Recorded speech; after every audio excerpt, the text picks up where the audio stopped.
Ladies and gentlemen, this is the Can-Am Wrestling Show, episode number 4. Ladies and gentlemen, you know me. I'm the Mark of the Masters, the man with the plan. Big Ray here to stay to talk some TNA today. I am joined by my Canadian brother from the north, my Can-Am Connection tag team partner, my Canadian compadre, Mr. Andre Corbeil. Andre, say what's up to the fans, buddy.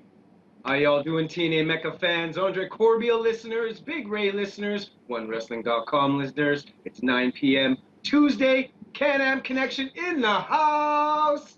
Let's roll on with this show, my brother. My dude, we have so much to go over this week, and first I want to quickly say thank you to all the fans out there in TNA Mecca land, all the fans in wrestling land. You guys have been ridiculously supportive. And really quick, Andre, you want to hear something really funny? My mother, well, not funny, but my mother-in-law, God bless her soul, actually ended up in the hospital. She's not doing so well. But apparently the nurse, his name is Neil Sullivan. You can follow him on Twitter at Sully169. That's at Sully169. He's taking really good care, and apparently he's a huge wrestling fan. He's a fan of WWE, but above all, he's a fan of TNA. So, Sully, thanks for taking care of my mother-in-law. I wanted to give you a quick shout-out. Dude, we have a lot to go over, and before we get into our weekly top 5, I got an interesting tweet by Kieran Smith. You can follow him also on Twitter at 90 Kieran Smith. He actually tweeted me. I'm going to read it verbatim. Low-Key has announced his retirement from pro wrestling. I honestly think that's a huge loss of talent. Andre, what's your opinion on that? Well, stiff kicks aren't going to be apparent much longer, obviously. That deep voice, the in-ring action, the ability, that hard-hitting action that Low-Key, Senshi, whatever you want to call him, brought. Hey, go back to the old days of TNA. His in-ring performances were legendary, and I'll always respect the man. Part of Triple X, one of my favorite factions in TNA history, alongside Primetime Elix Skipper. Yeah, Primetime Elix Skipper, and the Fallen Angel Christopher Daniels. Very good faction, very good wrestler, and hopefully he gets the itch to come back soon sometime, Ray.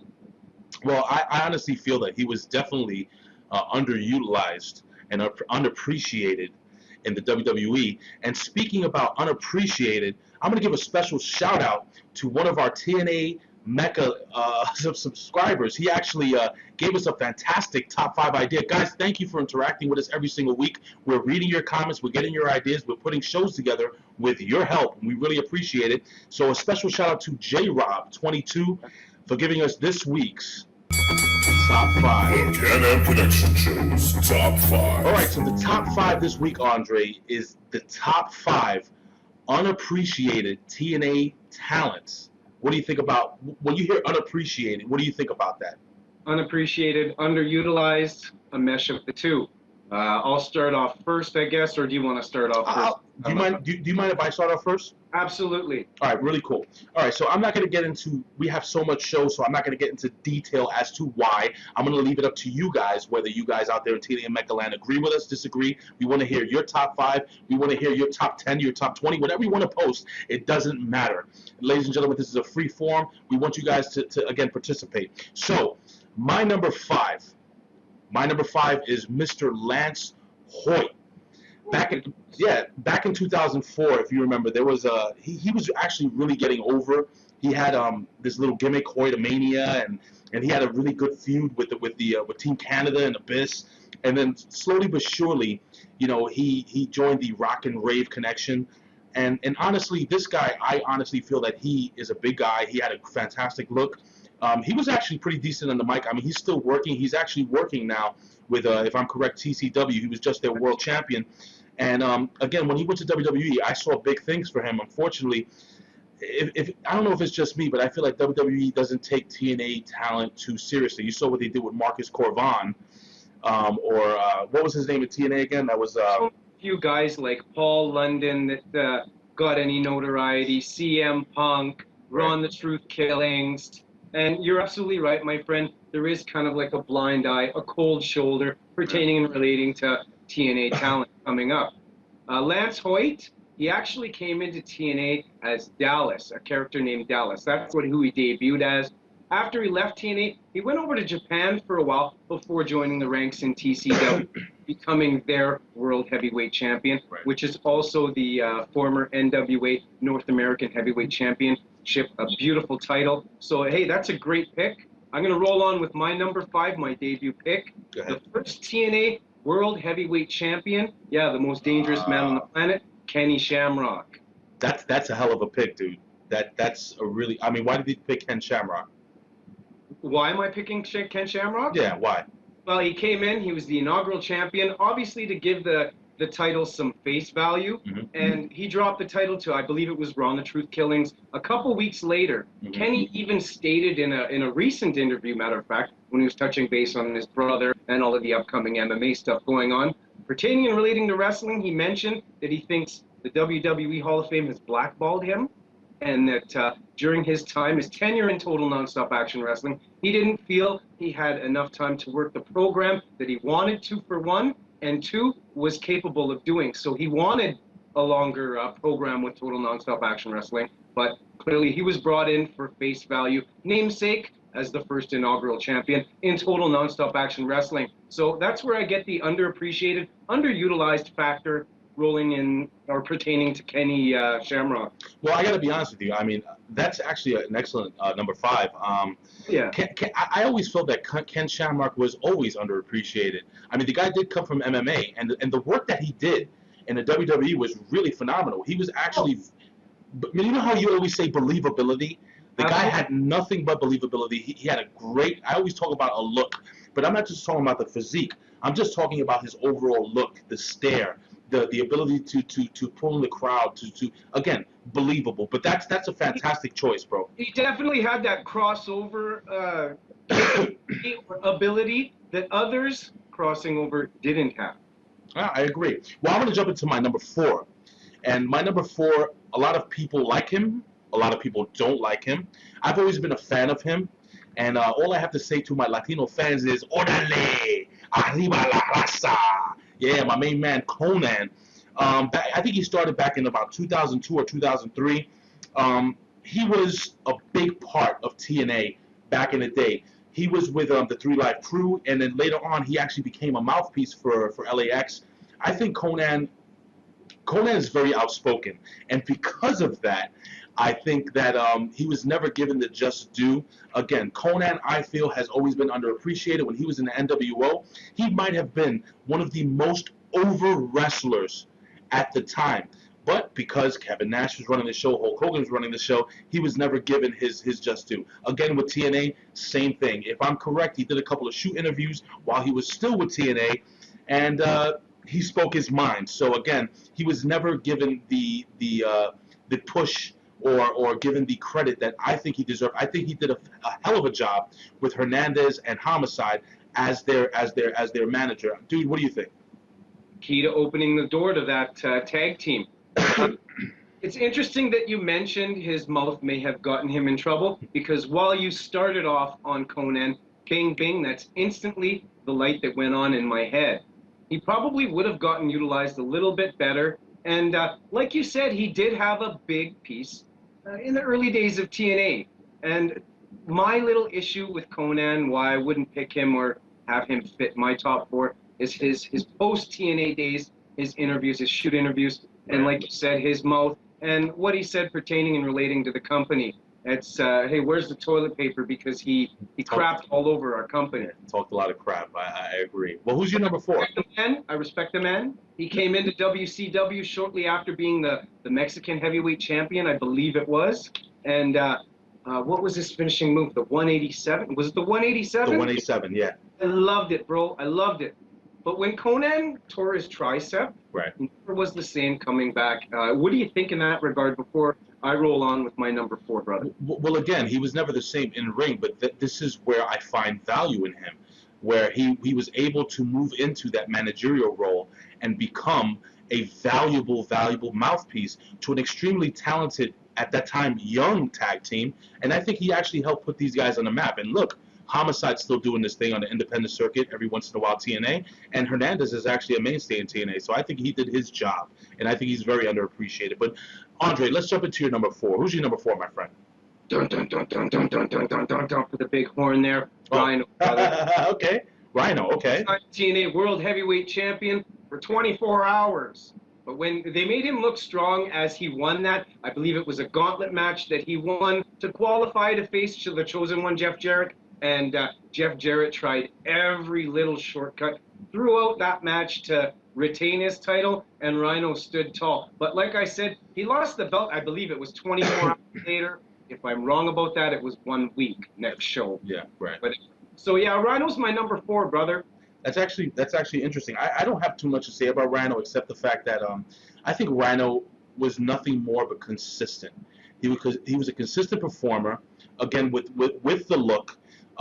The guy was a team player. He from what I understand, he was always looked at as a team player. He was always willing to put younger talent over and help the younger talent. And again, this is not just me making this up. I heard this, brother. I heard the same thing. Yeah, this is stuff that I've read. This is stuff that I've actually personally heard. Again, you know, I'm really close with Bill Apter. He told me he's a real sweet guy. He's a guy who's willing to help the young talent. So Rhino, good choice. I'm going to jump into my number 3. And my number 3, I'm thinking way out of the box. And speaking about being out of the box, who doesn't remember turning on the Home Shopping Network back in the day and hearing, "We got these McGuire rookie cards, McGuire," and he moved that home shopping selling career into what I think was an awesome announcement. Like, all right, let me put it, Don West. Don West, a lot of people don't appreciate how much enthusiasm the guy had, how much passion the guy had, how much charisma the guy had. And you know what, Andre? Yeah, the guy wasn't perfect behind the mic, but you know what? I don't know if you remember. I can't remember what year it was, but he was with Tanae, and he did the heel turn, and he actually started, you know, really putting over the heels. And I thought he was entertaining before he actually gave up his position in TNA. I think Don West is so underappreciated. He was pretty much there from 2002, if I'm correct, which is the beginning or the inception genesis of TNA. So no pun intended with Genesis, but I think Don West was a huge part of TNA. I actually, I'm gonna be honest with you, and I don't know if I'm gonna get heat for this. I don't think so. I would rather hear him, Don West, and Mike Tenay any day over Taz and Tenay. What do you think? I'm in agreement with you there, brother. And Don West brought TNT to the broadcast. Just his excitement, you know, he was already blah, blah, blah. It was almost like, you know, you had a steady flow of coffee going on. When they came to London, when TNA did their show in London, that man was the behind-the-scenes glue. Him and Jeremy Borash. Between those two, they kept the show running like a smooth-oiled machine, a well-oiled machine. Right. So that's a great choice. Thank you. I think you deserve any heel heat for that choice. Great choice. I'm probably going to get heat for my number 2, but I still got to give you my number 3. Should I roll on with that now, my brother? Please, brother, go ahead.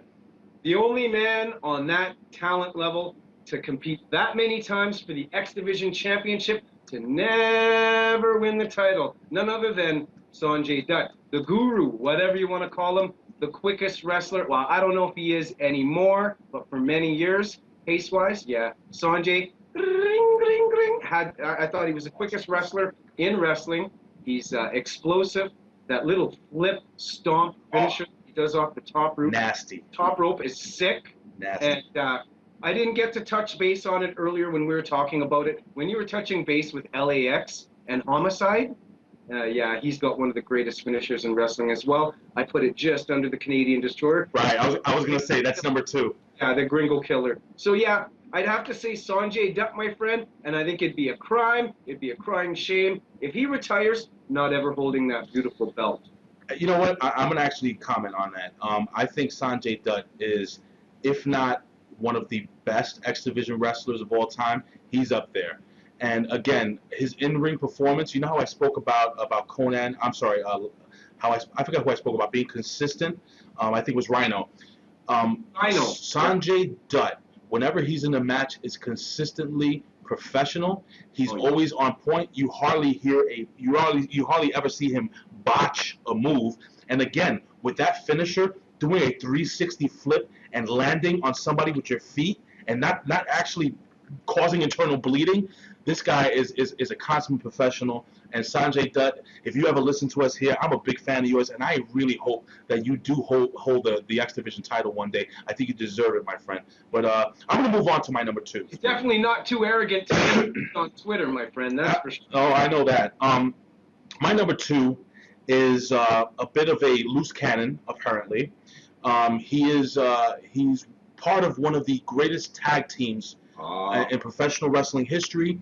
He is the Big Booty Daddy, Big Papa Pump, Big Papa Pump, Scott Steiner.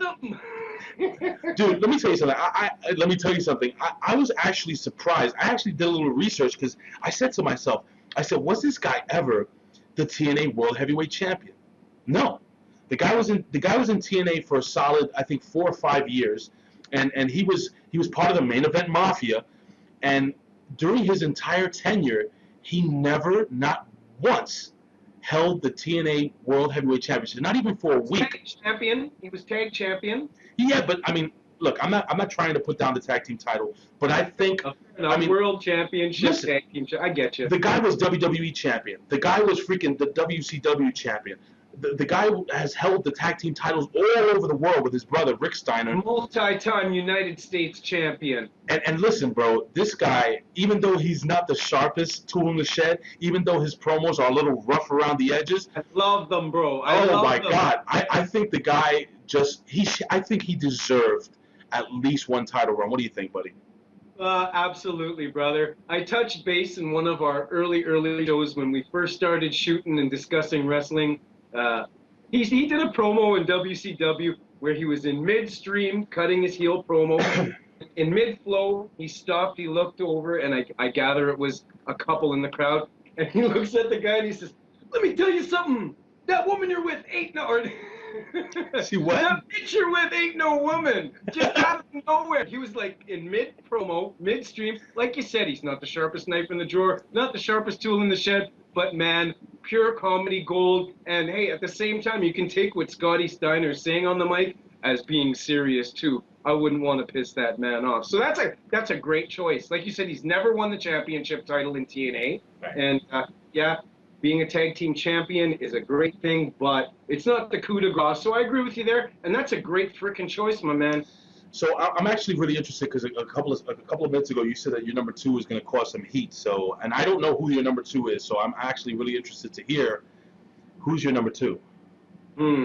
Well, I sat up till midnight thinking in my head, and my head was like an express trying to come across this. Former manager of one of the greatest tag teams of all time, the Midnight Express, Jim Cornette. Now this guy's been in every aspect of the industry. Backstage, managerial, talent relation, everything.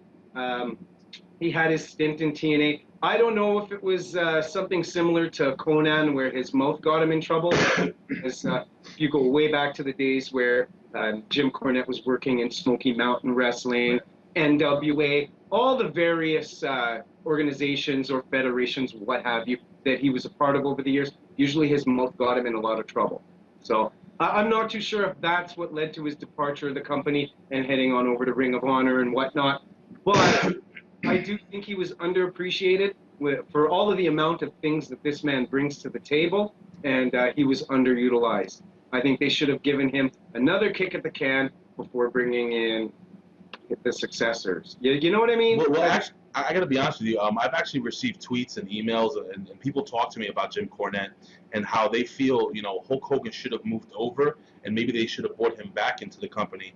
Jim Cornette has an amazing mind, and if you remember back in his WWE or WWF days, the Attitude Era, he cut some of the best on-air shoot promos in the business. I mean, the guy had, and you know what? He earned it. The guy has done everything in the business. I have the utmost respect for Jim Cornette. Me too. Yeah, he doesn't pull any punches, and the guy knows how to put someone over if he has to. He's a good talent. I believe it was Mick Foley that came in as his successor. I'm not 100% sure. I'm not sure either. Comment below in the comment section. As Ray and I all say, this is an interactive show on TNAMecca.com, so we encourage you guys to interact with us here on the Can-Am Show every week and look at our top 5. It was a comment that was left in the comment section, an interactive show, an interactive channel, TNAMecca.com, TNA Mecca on Twitter. And yeah, I want to hear your guys' opinions pertaining and relating to that, guys, pertaining to Jim Cornette. But Ray, I thought Jim Cornette's best work was in Smoky Mountain Wrestling. This guy was doing his announcer duties, his managerial duties, and announcing where they were going all in one. I encourage you, I implore you listeners to go over, type in Smoky Mountain Wrestling on your YouTube channel, and yeah, check out some of Jimmy Cornette's work in Smoky Mountain, or in the NWA for that matter, or like my homeboy here, my tag team partner, Big Ray says, what he did in the WWE. It's all gold. So yeah, whether you want to give me heat for my number 2 choice, everybody, that be my number 2 choice, Jimmy Cornette. I don't think you deserve any heat. I think Jim Cornette is a fantastic choice. And really quick, before I jump into my number 1, I want to apologize, guys, if I keep coughing. I'm getting over a really bad cold. But anyway, my number 1. Yeah, no kidding, right? My number 1, I think. Let me first give you a quick little history. This guy has been a part of TNA Wrestling since its inception. This guy has been a major player. I feel he is one of the best promo guys in the business. This guy has consistently been amazing in the ring. He is, for 11 years, he's been part of this company, and he has never, not once, been the world heavyweight champion, be it the NWA champion or the TNA World Heavyweight Champion. The guy who I'm talking about is part of the best tag team in professional wrestling today. Bad Influence. Is now. You know my favorite. He's one of my favorite wrestlers. The Fallen Angel, Christopher Daniels. Dude, I think I've said it all. What do you think about this? Very, very nice. He would have made my list, my friend. He did come into my mind, but he is highly decorated when it comes to the X division, the tag division. That's the only reason why he didn't make my list. But I totally agree with you, man. If he's not the world heavyweight champion, and we've both discussed this before, by the end of his career, it'd be a damn lying shame. And he is one of the best wrestlers in the world, one of the most complete wrestlers in the world. He's gifted on the mic. He's funny as hell. He's serious as hell, and he's technically gifted and skilled. And yeah, so is his partners. The Prime Minister of what's the nickname that they call Bobby Roode? The Prime Minister of Suave. Oh, I can't even remember that, my friend. But Francois Kazarian, Eagle, yeah, hitting a home run. I really hope they stay together throughout the rest of the year and moving on forward in the 2014, baby. So that's a great choice. Thank you, man. Great choice, my friend. So now, drum roll, please, because I'm interested. You told me that off air. You didn't tell me who it was, but you told me I'm going to be shocked as to who your number 1 guy is. And going down this list, I can't even imagine who your number 1 is. So, Andre, take it away. Well, this choice caused a lot of people to get bumped down on this top 5 list because more people came into play as I was figuring this out. So like I said, this guy bumped everybody down. He wasn't that prominent when he was in TNA. He was just, gathering his marbles, becoming his self-proclaimed best in the world tag, none other than CM Punk. What? CM Punk. CM Punk? CM Punk. Never beat AJ Styles in TNA. Okay. Never won the titles. He was a part of Raven's flock alongside with Mickie James and Julio De Niro. And yeah, I just thought he was underutilized, underappreciated. But if you go back to that shoot interview that one of your favorite wrestlers, Raven, said, he said he truly believes that CM Punk did eventually become what he claims, what his moniker is or whatnot. But while he was in TNA, he had a very high, strong sense of entitlement. I don't know if you've seen that interview or whatever, but Raven touches base on CM Punk's tenure, his stopover, his stay in TNA. Albeit it wasn't that long, but underappreciated, underutilized. CM Punk, look what he's become. He's one of the most recognizable faces in pro wrestling today, and he's one of the most popular at that. Great on the mic, a very good in-ring performer, and yeah, that's my number 1. Comment below, everybody. Let me know what you think of our top 5, and like last week, Leave your opinions. Leave your thoughts on what we could do for next week's Can-Am Wrestling Show right here on TNAMecca.com for our top 5, baby. We will listen to you because we're knowledgeable, passionate wrestling fans, and we know each and every one of you tuning in are passionate wrestling fans too. So, yeah, that's our top 5, my brother. Wow, that is one hell of a way to actually leave the top 5. I am speechless. I don't know what to say, and I'm really interested to hear what the people at TNA Mecca have to say about your number 1 pick. Very interesting, my friend, and actually very intriguing. Maybe I'll get heat for that, my brother. No, dude, I'm totally intrigued. I would have never guessed CM Punk. That's actually pretty cool. So now, Andre, if you look at the our title for today, for this week, we spoke about the Jamin Challenge, or we're going to speak about the Jamin Challenge. Who is Jamin Olivencia? Jamin Olivencia is the longest reigning Ohio Valley Wrestling World Champion. Now, apparently, over the last couple of weeks, we've been covering Jamin's challenge to one Kurt Angle.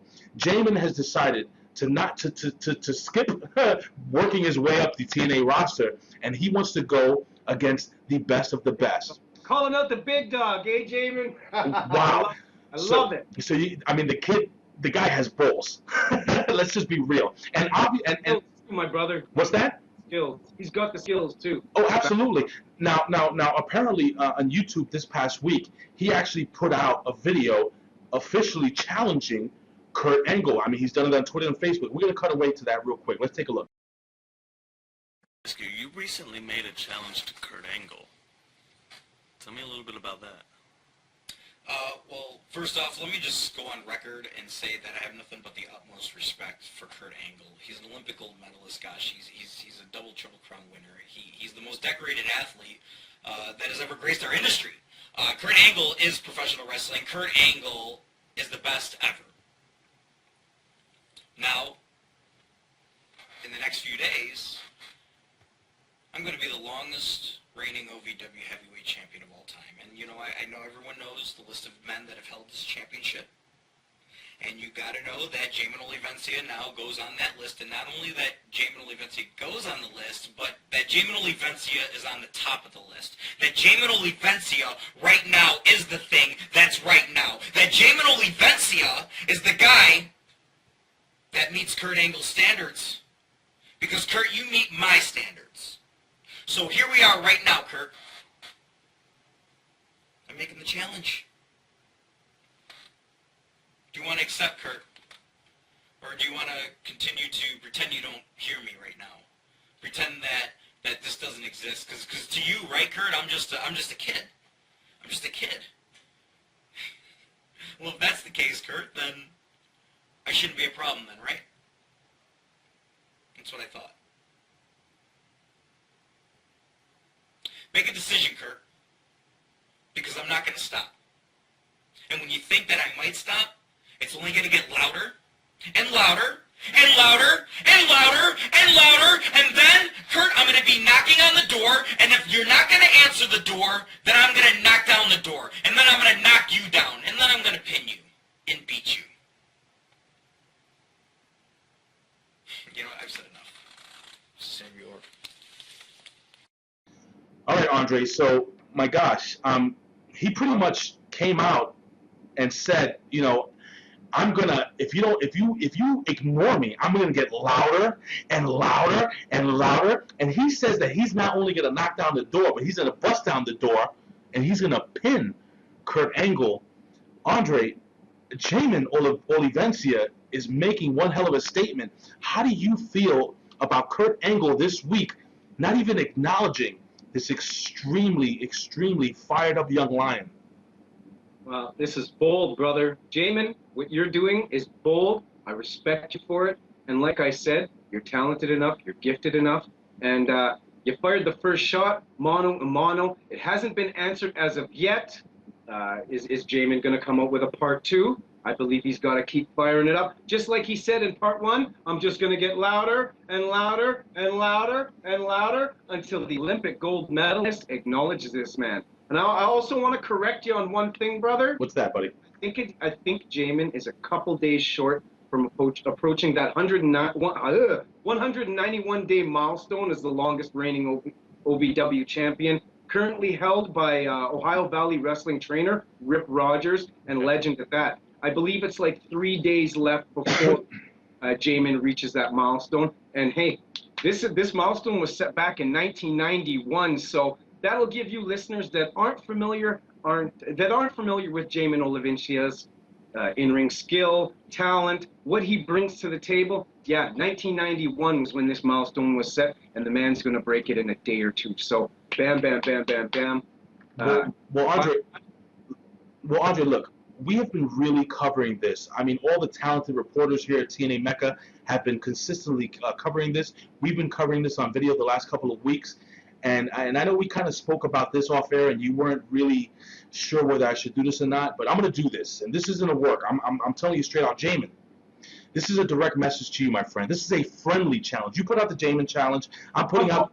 Bro. All right, dude. So let's do it. I'm putting out the Can. I'm putting up the Can-Am Wrestling Show challenge to you. Jamin, will you be a guest on the Can-Am Wrestling Show? Come on here and tell the fans out there in TNA Mecca Land how you feel about Kurt Angle, what you're going to do to Kurt Angle, and how you are going to make a name for yourself in TNA. Jamin, I'm challenging you. We believe in you. We support you, my friend. Yes, we do, brother. Yeah, we want you to keep firing. We want you to get louder and louder and louder and louder. And the friendly invite is to you, my friend. Hopefully you watch the show. I believe that if you do, you will take us up on this offer. And yeah, come on board the Can-Am Wrestling Show right here on TNAMecca.com. A friendly forum, my friend. And yeah, we're behind you. We're cheering for you. And we hope this comes to fruition because of the hashtag epic, ladies and gentlemen.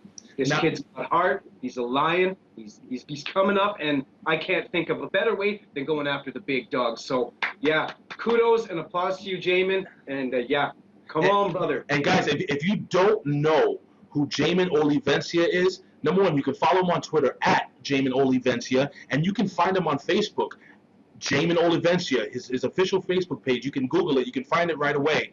I'm telling you, this guy is extremely talented. He's got the look. He's got the moves in the ring. The guy is a solid competitor, and the guy is fired up. He's a young lion. He wants a piece of the best. Like we said, the OVW champ challenges the Olympic champ. And he's got the cockiness factor. He's good on the mic. He can talk at a good pace. So, yeah. Woo! Well, Andre, we're going to quickly move on because there's a whole lot of show left, and we're going to jump into the Ethan Angle. Ethan Carter III made his debut this week, or not a debut, but we actually find out who Ethan is. Andre, you wanted to talk about this a little bit. Yes, and the reason why we're calling this the Ethan Angle, yeah, what I'm thinking is that, one, he's one spoiled kayfabe rich kid with the last name Carter. So let's go to two here. So does this mean Ethan Carter III could be presented to us as a son or most likely nephew of one Dixie Carter? This question is just too good to pass. Oh, dude. Comment below. I think this is how he could be presented. We're all looking at Team Dixie building up here and progressing and getting bigger and bigger to defend her. She's a woman, right? So who better to bring into the fold than a family member, someone she could trust, someone that has that loyalty, that bloodline, and yeah, this rich, spoiled kid, this Jack kid, Michael Hutter, Andre, may very well be Dixie Carter's nephew. Andre, that is, I got to tell you right now, we didn't speak about this specifically. That is brilliant. And TNA, if you're watching, if your writers are watching, I got to be honest with you, if that's not in the plan, that would be a fantastic plan to actually put this young talent over. You know, the guy comes in, and think about it. You're right. He's Ethan Carter III. Spoiled rich kid. He's got some money. Confident. Doesn't feel like he has to answer to anybody. Obviously has taste. So he was brought up with that silver spoon in his mouth. That's great, Andre. That's actually my great. theory, ladies and gentlemen. Comment below right here on TNAMecca.com in the comment section below. And yeah, let me know what you guys think in that regard. All right, Andre, we're going to quickly move on. You're right there, buddy? Bam. Hey, do that. Bam, bam. All right, so this past week on Impact, we had a really interesting situation. Now we know that there's a four-way. Was it a five? No, it's a four-way. Well, now it's a five-way Ultimate X match. But Samoa Joe has interjected himself into this match, making it a five-way. Joe basically gets on the stage and he says, and I quote, "Joe's gonna kill you." Give me your input on this match. Does it make it better? Hell yeah. Does anybody remember Unbreakable? Albeit it wasn't an Ultimate X match, but Samoa Joe, he does fit in any division, albeit heavyweight division, television division, although it's non-existent, and X division.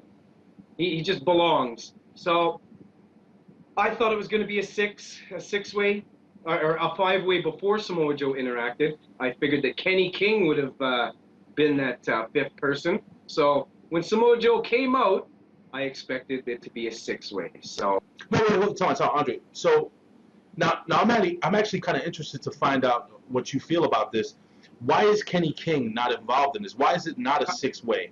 Like, I'm gonna let you know, bro. All right, go ahead. King, listeners, TinaMecca.com, Kenny King not being an Ultimate X kind of upsets me, in all honesty. Yeah. And it makes me wonder, why the heck was he even brought back on Impact to feud with Austin Aries? Unless, if he's not implemented in this match, and it doesn't seem he is, unless Kenny King has some sort of hand in the outcome of the Ultimate X match at Bound for Glory this Sunday from California. Sunny California. San Diego, baby. Well, I'm gonna actually follow up with that. And why bring him in? Why implement him? Why plant the seed? Why start this feud with A-Double, the greatest man that ever lived, and then just not utilize him? Well, in my opinion, again, this is my opinion, just like the whole Jamin thing being slighted by Kurt Angle didn't even mention him. Kenny King is not even being mentioned in this match.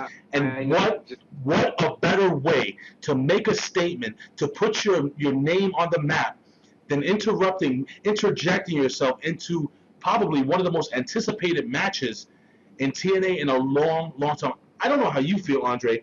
This match, I am really pumped up for. I'm excited for. Andre, what's your opinion on the match in general? I've been waiting a year long for the main event, but in a way, Okay. I'm kind of more excited to a degree for the Ultimate X match. I love the match. I always have. It's one of the last identity traits that TNA still garners and has and presents. So anytime they want to bring the Ultimate X match into play and present it, I'm excited. And the participants in this particular match have they've all had great matches, all great matches. I was going to say all great Ultimate X matches, but Austin Aries, we all know he doesn't like the Ultimate X match, and he's only been in one. It wasn't a bad match, but Austin Aries on a one-on-one match or just a regular-based match performs on a high level. But I think he could prove me wrong this Sunday at Bound for Glory. And yeah, just the combatants, these particular five in the Ultimate X, it's going to be a killer match. A lot of people are sleeping on Chris Sabin. Yeah, if you go back in the annals of history, he's the winningest Ultimate X competitor in TNA history. So don't count that man out. And when it comes to predictions, brother, I don't even know who to pick for this match. It's going to be a hell of a match, but we're going to get into predictions in a couple of minutes, or we're going to talk about. Let's save it for a couple of minutes. We'll jump into that. But now, at the end of the night ended. TNA Impact ended with Bully Ray pulling out a chain and beating the living hell out of AJ Styles. But AJ Styles didn't stay down. Andre, you wanted to comment on this. Hey, my favorite wrestler in the world. Now, Bully going into the Bully going into the pay-per-view, if you watch the final ending of that show, looked very strong, looked brutal, looked vicious. And that's something Bully's been missing over the last month or so. You look back at Sabin's short reign, Bully was kind of booked as being a little insecure, doubting his ability and wondering whether he was, you know what I mean, adequate to the challenge or the test, so to speak. But all that's out the window. If you were watching on Thursday, the way he beat AJ with that chain, I believe it was 6 or 7 about 5 or 6 solid lashes. And it made me proud of AJ when he got up and tried to show that he had fight left in him, and he wasn't going to give up. He was going to keep coming at Bully. Then he got that back body drop, and Bully really got under him. At the last second, he really shoved him, and bam, AJ hit hard. Well, Andre, I'm sorry. I was just going to really comment before I lose my thought. That's what AJ Styles is. It's that never say die attitude. AJ Styles has never. I mean, people. You know, he did. We thought he was quitting on TNA, but the fact is, AJ Styles never quits. He's been there from the beginning. AJ Styles is TNA wrestling, and what Bully Ray did to him may have physically taken it out of him, but AJ Styles showed that his spirit is still strong. Go ahead, Andre. Did I have you fooled? Yeah, you had me fooled, dude. I thought the video froze. There's comedy in there, everybody. I was trying to make you think that it froze up. No, but what do you think about that, buddy? AJ Styles, if you've been following his career prior to TNA or from the inception of TNA to now, you know that this man doesn't ever give up. He came close to giving up. Look at how everything happened a year ago as everything culminated over this past year into Bound for Glory, heading against the heavyweight champion, which I think he's going to win, but we don't want to get into predictions here. Okay.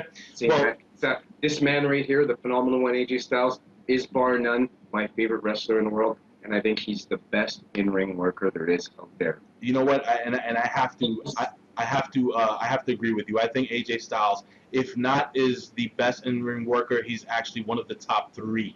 I'm not even gonna say top 5. I think he's one of the top 3. Again, guys, you know, I'm talking about in all of wrestling, WWE, ROH, any independent organization. I think AJ Styles is the real deal. And you've mentioned this 1,000 times. He's getting better and better. Believe it or not, on the microphone, he's cutting some more believable promos. He is improving. Yeah. So now we have Bound for Glory almost set. We have one more Impact before Bound for Glory. But some news came out today, and we're gonna actually kind of go home with this. Apparently, over the last couple of weeks, me and Andre have been talking about Hulk Hogan leaving the company. And the word was that his contract did expire. He did leave the company. And I know for a fact, he had been in contact and he actually had meetings with Mr. Levesque. Triple H at the WWE. Apparently, he had some good meetings. But the last I heard, Andre, why don't you break the news? What's the last thing we heard together? Okay, well, it all ended up that the WWE gave him an offer and TNA gave him an offer. The WWE offer was a lowball offer. What Hulk Hogan wanted and had presented to Triple H is that he wanted a Brock Lesnar-ish, Rock-type Legends kind of contract. That's not what Hunter Hearst Helmsley was up for, and TNA offered more money in the long run. Basically, it's about the same as what Brock Lesnar or The Rock would make in a marquee payout match like WrestleMania or whatever. And that's the year-long contract. I don't know the exact digits of the number, but in a nutshell, that's what it is. So Hulk Hogan, people that got tickets for Bound for Glory and were kind of a little upset thinking that, hey, what the heck, I'm not even going to get to see Hulkamania. Well, you're going to get to see Hulkamania. Well, let me tell you something. I just spent an hour, brother, on my channel. Sorry to interject. Sure. I just spent at least an hour worth of videos talking about TNA finding their identity without Hulk Hogan. So I'm not going to get into this right now, but I want you guys out there in TNA Mechaland. Again, this is the final segment of the day. I want to know what you think Hulk Hogan's role will be in the company now. Will he be just an on-air talent? Will Hulk Hogan be, again, making most of the decisions, if not all the decisions, backstage? Guys, are you happy that Hulk Hogan's back, or are you upset? My personal opinion, I'm not very happy, Andre. I'm not very happy that Hulk Hogan's back. There were so many possibilities. What's your opinion, dude? We don't know what this new structured contract entails. It could be less camera time. It could be more flagship-related duties. You know, promotions, stuff he should have been doing more in the first place. I'm not sure, my man. We're going to have to see the just and the details of the contract. But that's what I want to ask each and every one of you listeners tuning into the Can-Am Wrestling Show right here on TNAMecha.com. What do you think will be the difference in this contract? Obviously, it's a change contract. It's not going to be the same structured contract as the original one. Otherwise, Hulk Hogan wouldn't have exercised talking and dealing with both companies abroad, right? Correct? No, I'm absolutely on board with what you're saying. I'm expecting, and this is just an assumption, it's not ironclad or whatever, that it's a lighter contract, a lighter work schedule with more promotional-based duties involved. So comment below, listeners. Let Ray and I know. Let TNAMecca.com know what you guys think pertaining and relating to these proceedings, progression, happenings. Well, Andre, listen, we've been in talks about doing this for TNA Mecca. Apparently, this on 10/20, October 20th, 2013, at 6 p.m. Eastern Standard Time, Andre, me and you are doing a full prediction show. We're going to do basically a pregame show. So, ladies and gentlemen, you go to www.tnamecca.com. All the columnists are going to be actually covering this event. This is the biggest event in TNA this year. Ladies and gentlemen, me and Andre are going to have a full show breaking down the show, giving us the predictions. Guys, it's going to be 2 Can-Am wrestling shows in 1 week for y'all. 2. It's going to be 2, dude. That's going to be awesome. So, guys, 1 hour before the actual pay-per-view starts at 7 p.m. Eastern Time, at 6 p.m. Eastern Time, tune into www.tnamecca.com, and you will find the Can-Am Wrestling Show's prediction show, pregame show, whatever the heck you want to call it, guys. It's going to be one heck of a show. Ladies and gentlemen, you can find us here every single week at www.tnamecca.com. Follow us on Twitter at TNAMecca. Follow me on Twitter at Big Ray Show. Follow Andre at Andre_Corbeil. I always say this, I would do this for a living, but if I can, I would do it anyway. Why? Because I love talking wrestling. And Andre, we're in this. One thing. And what's that, everybody? Wrestling. Peace, and thanks for supporting TNAMecca.com and TNAMecca on Twitter. Peace, everybody. Duck, Andre. Peace.